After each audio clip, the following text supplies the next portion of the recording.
Je suis en train de remonter, nous avons descendu le petit jouet du chat, ce qui s'appelle le jouet du chat. Cela veut dire l'abri de la maison du lapin. Voilà que ce petit passage a été un peu mal interprété.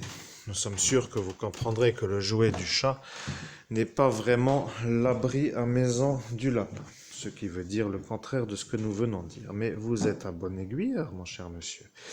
Vous aiguillez d'une manière classique avec une espèce de facilité, mais quelle importance pour vous que ce soit cela ou cela. Donc nous allons changer de convention. Nous sommes maintenant avec l'ange Ahamiar. Je suis l'ange Ahamiar et je vois aussi d'autres sceaux, mais maintenant je suis avec notre journée. Voilà. Araël va être sur moi et je sais que je suis sous lui. Maintenant nous sommes sur la gouvernance d'une hiérarchie. Cela s'appelle une hiérarchie angélique en quelque sorte. Lorsque le sceau de la période recouvre le sceau de la journée, nous sommes sur une hiérarchie. Sachez que de toute façon, nos petites informations n'intéresseront pas grand monde, mais ceux qui seraient peut-être intéressés pour en découvrir les institutions, eh bien, pourraient être guidés par une certaine façon de faire. Le problème avec la médiumnité sur une période courte, c'est que nous accélérons et que nous ne faisons plus trop de respiration.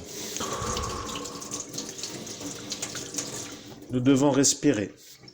Nous devons respirer, mais en même temps, nous devons nous préparer au repas. Donc, nous faisons tout ce qu'il faut en même temps. Malheureusement pour certains, le repas étant le repas, il ne faut pas non plus que ce repas soit un mauvais repas. Donc, voilà le lapin. Il est dans sa cabane. Il se dit, plus de Tiki, où est-elle? Alors, que se passe-t-il? Eh bien, elle est en bas. Elle est en train de comprendre qu'ici, ça va changer. Restons un peu gentils avec lui. Nous allons balayer son environnement pour qu'il comprenne que, comme d'habitude, nous nettoyons à l'endroit où il se trouve. Cela ne vous intéresse pas, je le sais, mais écoutez, ça vous fera du grand bien, puisque même si cela ne vous intéresse pas, eh bien, vous serez sûr de rester avec nous pour écouter, puisque Araël aime bien vous retrouver. Donc, monsieur le magistrat, vous allez garder le silence sur votre façon de faire les autres sorties lobotomies, puisque c'est vous qui avez ordonné au juge Martin de les faire. Voici que la situation devient un problème. Voyez-vous, nous sommes obligés de devoir défendre Léviathan sur la base où vous avez voulu vous le faire à votre façon, c'est-à-dire le soumettre à votre volonté pour avoir des gens. Mais les gens que vous vouliez avoir ne sont pas nous, malheureusement. Votre dernière sortie était le privilège de celui-là qui pouvait choisir qui il voulait pour lui, cela étant cette convention. Cette convention étant à vérifier, vous devrez vérifier comment vous avez fait pour que toutes les autres sorties soient faites de la bonne façon, pour que vous ne soyez pas incriminés dans ce que vous appelez les belles sorties. Voilà que les belles sorties étaient ces événements et que les belles sorties se sont vues anéanties par Monseigneur Christophe Albert, l'évêque catholique, qui a la filiation de l'abbé Julio dans le monde parallèle et qui se retrouve aujourd'hui en train de vous expliquer comment vous allez finir votre vie dans le sens de la carrière qui vous était assignée. Le juge de Thionville est un homme qui adore la parole. Il comprendra qu'un homme qui parle en médiumnité vaut mieux qu'un homme qui ne parle pas en médiumnité, surtout lorsque la mémoire lui fait défaut pour parler de ce qu'il doit. Donc, nous les anges, nous savons que nous sommes des anges, et vous les médiums, vous savez que vous êtes des médiums, mais nous sommes les anges de Dieu. Et vous n'arrivez pas à canaliser les anges de Dieu, pour la simple raison que vous n'en êtes pas de Dieu. Voilà. Celui-ci a commencé à s'énerver, et il a commencé à invoquer le démon. Il a commencé à sortir un livre de magie noire, en quelque sorte, et ce n'est pas de la science-fiction, mesdames et messieurs. Faisons comme le juge Martin dans sa plaidoirie publique. Allons-y, mesdames et messieurs, le juge qui me sert de supérieur a commencé à disjoncter. Il s'est vu compromis dans sa façon de réussir et il a sorti un livre de magie noire. Il a commencé à sortir des incantations qui étaient récitées dans une langue que personne ne comprenait. Ce n'est ni le latin, Ni le français, en quelque sorte, c'est une langue de sorcier que personne ne comprend. Pour dire bonjour, nous pourrions dire par exemple bouglou, ceci étant un peu un langage pour eux. Mais personne ne sachant le langage, celui-ci a commencé à vociférer des sons dont personne ne comprenait rien. Eh bien, ce sorcier, qui est tout simplement le magistrat, va finir sa vie en prison. Je suis heureux de vous l'informer, mais vous devrez définir avec moi la meilleure façon de l'y envoyer. Celui-ci est un vrai malade. Il se prend pour un homme à respecter car c'est un sorcier qui fait cette magie noire en public et qui de fait ne se fait jamais arrêter car il est magistrat. Mais nous avons la preuve absolue que c'est lui le problème au juge. Bien entendu, le juge n'est pas très d'accord d'avoir ce magistrat, mais s'il devient complice, il va partir avec lui. Or, personne ne veut partir puisque les Français l'ont mis. Sur ce point, nous devons revenir. Maintenant, nous avons dit qu'aujourd'hui, nous ferons la conversation jusqu'à ce que ce juge aille ailleurs, et bien entendu, nous y sommes. Maintenant, la vérité vient d'arriver. Newton est dans sa cabane. Celui-ci veut sortir. Où veut-il aller, à votre avis? Eh bien, il veut descendre en bas et vous retrouver Tiki. Donc, vous allez enlever ceci. Et voilà que votre cuisson est à point et bien entendu l'heure du repas a sonné. Mais nous ne sommes pas encore en phase avec le repas. Nous sommes d'abord en phase avec notre lapin. C'est ce que nous vous avions dit ce soir, monsieur, mesdames et messieurs. Et bien voilà, que eux ont interprété ça d'une autre façon. Ils ont dit, s'il est en phase avec le lapin, nous ne pourrons pas l'avoir, car le lapin travaille pour nous. Et voilà que votre phrase vient d'être dite, monsieur le magistrat.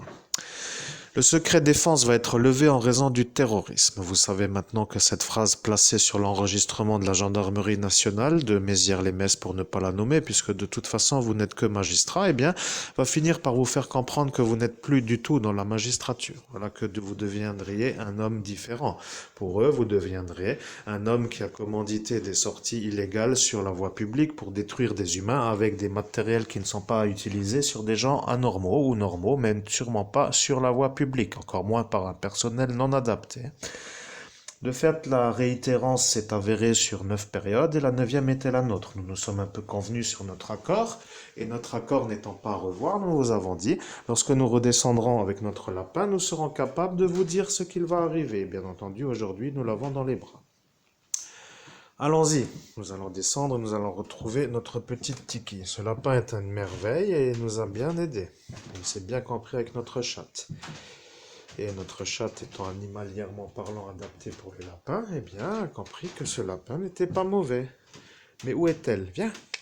Miaou, viens. Elle ne comprend plus pourquoi il descend. Elle était contente de l'avoir en haut. Eh bien, celle-ci s'est adaptée à celui-là. Voilà.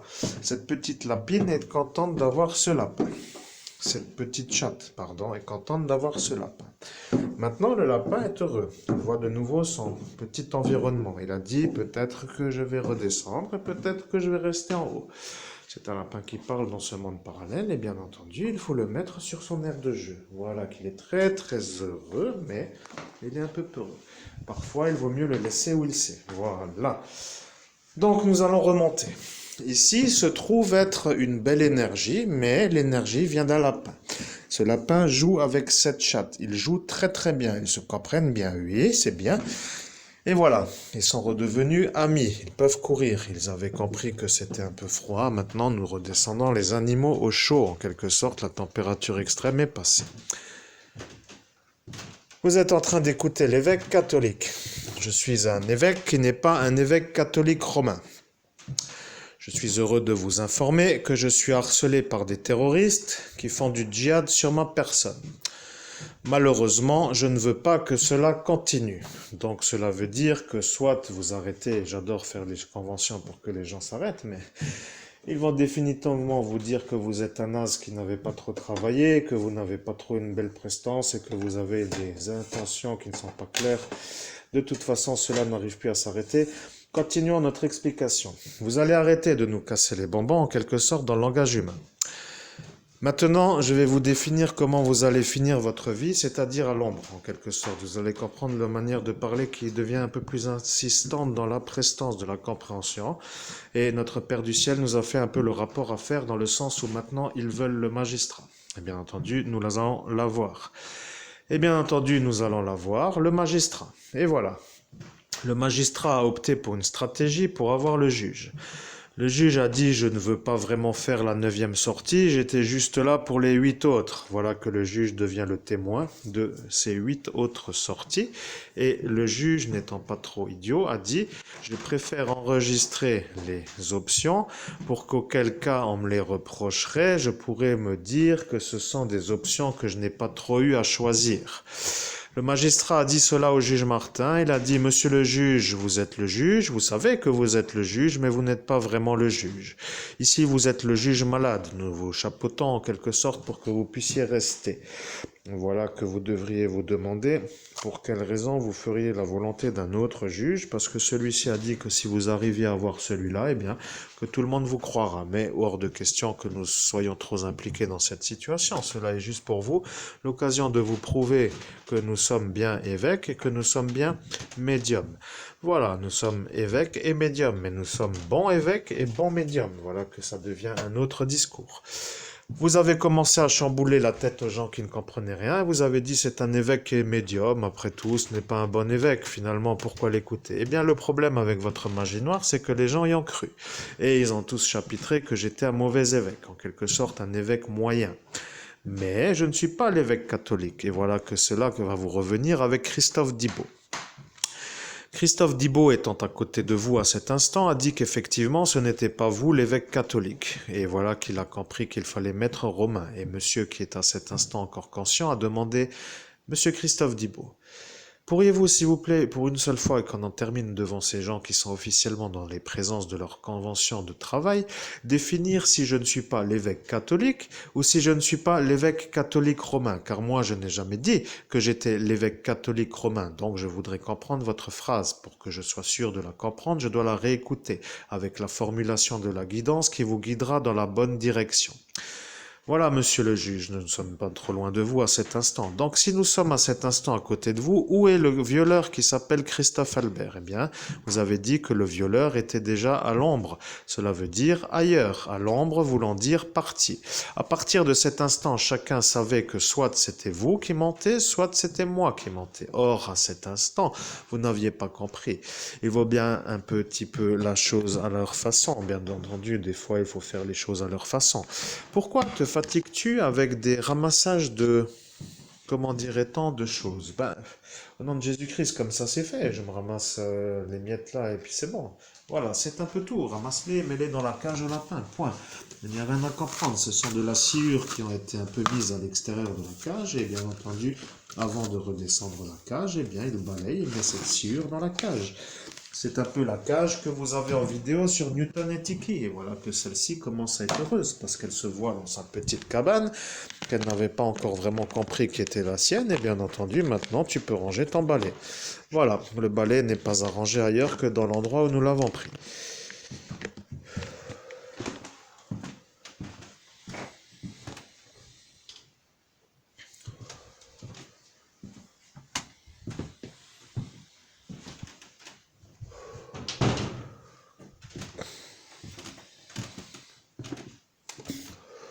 Voilà, vous avez compris que nous sommes des médiums capables de travailler en déplacement.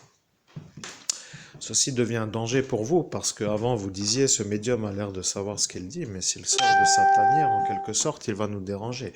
Vaudrait-il peut-être mieux le mettre tout de suite au centre hospitalier spécialisé pour être sûr que pour une manière définitive, il ne revienne pas? La question a été posée sur une autre version, mais vous avez posé cette question d'une manière mentale. Or, les télépathes qui étaient présents en cet instant ont compris la question. Voilà que celui-là a compris que vous étiez en train de comploter une bonne mise à l'ombre, en quelque sorte, pour un dérangeur. Le dérangeur étant moi, j'ai finalement décidé de faire comme si je n'entendais pas ce que vous aviez dit. Mais vous n'avez pas attendu de réponse, et pourtant la question a été posée. Mais quelqu'un a répondu. Et quelqu'un a répondu, et quelqu'un a dit, et pourquoi pas, après tout, faisons-le. Et voilà que, après tout, faisons-le, pourquoi pas, est apparu comme une réponse à une question, mais vous avez dit que le moment de la réponse n'était pas encore arrivé. Et vous êtes un peu allé vite, pour ainsi dire, pour vouloir nous enterrer. Vous voulez avoir toujours raison, mais maintenant vous avez compris que nous sommes les anges. Voilà. L'homme qui a entendu la question est un ange. Nous vous disons bonjour, monsieur le capitaine de Mézières-les-Messes. Nous sommes heureux de vous retrouver, mais Nous avons du mal à finir cette histoire car personne n'est condamnable. Or, si personne n'est condamnable, cela veut dire que notre argent est définitivement perdu. N'ayant pas vraiment volonté de le laisser à des escrocs, c'est-à-dire des voleurs, eh bien, nous sommes obligés de trouver une solution pour récupérer notre bien, qui nous a été dérobé lors d'une stratégie de djihadisme dans le sens où nous aurions dû mourir avant d'avoir le bien. Maintenant, le bien étant le bien de l'argent monétairement monétisable, eh bien, l'argent est parti en Suisse. Je suis obligé de vous informer que la vérité vient d'être dite. L'argent a été transféré par la gendarmerie nationale du Lot-et-Garonne pour dire sur le compte à Christophe Albert, qui était l'homme pédophile sorti du centre hospitalier spécialisé de Jury-les-Messes pour venir faire un viol en pleine rue sur la volonté de son psychiatre. Ce psychiatre est un agent du MSI. La brigade antiterroriste qui a fait le contrôle sur Jean-Paul Guérin à 5h07 le 18 mai 2017 venait de Toulouse. Cette brigade antiterroriste a chapitré que Jean-Paul Guérin était de toute façon un individu qui n'avait pas ses papiers français, mais que dans une affaire secret défense, cela ne pouvait pas continuer dans le sens où l'affaire se serait arrêtée. Mais ils ont quand même fait le contrôle. Ils ont dit auquel cas ça ne s'arrêterait pas, il vaut mieux le faire. Donc ils l'ont fait. Maintenant, cette brigade antiterroriste commence à voir que nous sommes en végétation, ce qui veut dire que nous patinons royalement dans un genre d'immobilisme magnifique. Magnifique, mais pas pour nous. Magnifique pour eux, mais pas pour nous. Voilà que le temps passe et que les droits de succession s'annoncent comme une évidence. Le problème, c'est que cet argent les représente. Nous sommes un peu capables de comprendre que le MSI ne veut pas perdre sa bonification de prise de position sur le territoire.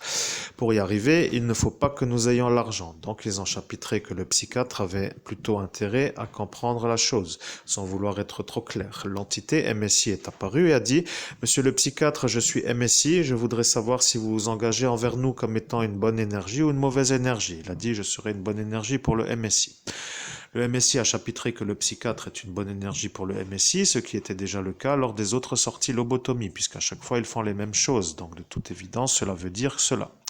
Maintenant, vous discutez avec l'ange Araël qui supervise l'ange Ahamiar. Nous sommes en convention de guidance sur un autre plan, c'est-à-dire que nous sommes l'un au-dessus de l'autre, ce qui signifie une présence plus rectiligne. Vous devez définir avec nous comment récupérer l'argent. L'argent est apparu sur le compte à Christophe Albert et apparemment ce Christophe Albert est sous tutelle par son père. Son père habite à Langeville les Saint-Avold et il est en prise de position avec le général de Gaulle qui finit sa machette un peu sur lui. Ce monsieur qui s'appelle être Cappuccino dans le monde de la mafia se fait un peu saucer par le général de Gaulle qui lui a compris que pour que nous récupérions l'argent, il fallait que celui-ci s'y mette à la volonté personnelle de le rendre. Or, il ne veut pas. Le problème est qu'après avoir reçu l'argent, il l'a transféré sur son compte en Suisse. C'est une vérité. Voilà, il a un compte en Suisse, mais pas que avec notre argent, avec d'autres sources de revenus qui sont illégaux. Nous devons donc mettre la brigade monétaire sur ce cappuccino en volonté du djihad pour savoir ce qu'il a en Suisse. La Suisse est un pays qui ne tolère pas trop la fouille, mais en tant que terroriste manifesté, eh bien, c'est-à-dire volonté de nuire et de meurtre et de vol sur un évêque, eh bien, ils ont le droit de chercher. Nous donnons de fait autorisation à la brigade antiterroriste de creuser plus loin en quelque sorte, c'est-à-dire qu'ils attendaient notre aval, cela venant un peu maintenant, donc vous devez continuer. L'argent est en Suisse, le compte bancaire n'est pas chargé, c'est le mien dont il fallait comprendre la chose, mais pas le leur. Voilà que si l'argent est en Suisse, il n'est pas sur mon compte. Nous avons fermé notre compte de la BNP, le solde est de 1 centime. Nous n'avons pas eu le chèque de clôture, nous sommes chez Hello Bank. Nous ne savons pas pourquoi nous n'avons pas eu le chèque de clôture, mais si nous devions 1 centime à la BNP pour quitter, ils nous en auraient empêché. Donc nous ne comprenons pas pourquoi nous n'avons pas les 1 centime. Eh bien, nous ne les avons pas pour la raison suivante. Si le chèque d'1 centime est établi, le MSI, qui est plutôt un parti italien, donc la banque BNP réside au boulevard des Italiens, c'est un peu miraculeux, mais malheureusement c'est comme cela, eh bien, serait dans l'embarras, voyez-vous. Il dirait que le solde est de 1 centime et ce cappuccino ne pourrait pas dire que le chèque n'est pas sur notre compte. Et c'est en cela que nous pensons que cette banque BNP de Saint-Avold, pour ne pas la nommer, n'a volontairement pas émis le chèque de 1 centime. S'il l'avait fait, nous l'aurions, mais nous ne l'avons pas. Si ce chèque à émettre doit venir d'ailleurs, c'est-à-dire de Paris, eh bien, nous ne l'avons pas. Voilà, un chèque d'1 centime doit être émis pour régulariser une clôture. Nous n'avons pas le chèque. C'est peut-être une convention interne pour dire que nous restons chez eux en étant chez Hello Bank, mais si c'est que pour nous, dans ce cas-là, c'est étrange. Nous ne savons pas puisque nous ne sommes pas banquiers, donc c'est à vous de vérifier. Nous vous donnons l'option, essayez de le faire. Après tout, vous verrez ce qu'il en dit. Ouvrez un compte chez BNP, laissez un solde de 1 euro, ouvrez un compte, pardonnez-nous, nous avons fait les choses un peu à l'envers. Nous avons ouvert un compte chez BNP. Après, nous avons ouvert un compte chez Hello Bank. Nous avons laissé 1 centime chez BNP et nous attendons que maintenant le 1 centime nous revienne après avoir clôturé le compte. Et il n'est toujours pas là. Donc, nous ne pouvons pas valider que nous avons fermé le compte. Nous avons fait une fermeture de compte à la caisse d'épargne de Metz. Le solde était de 4,20 €. 4,20 € ont été encaissés à Hello Bank. Hello Bank a encaissé le chèque. Voilà, c'est tout.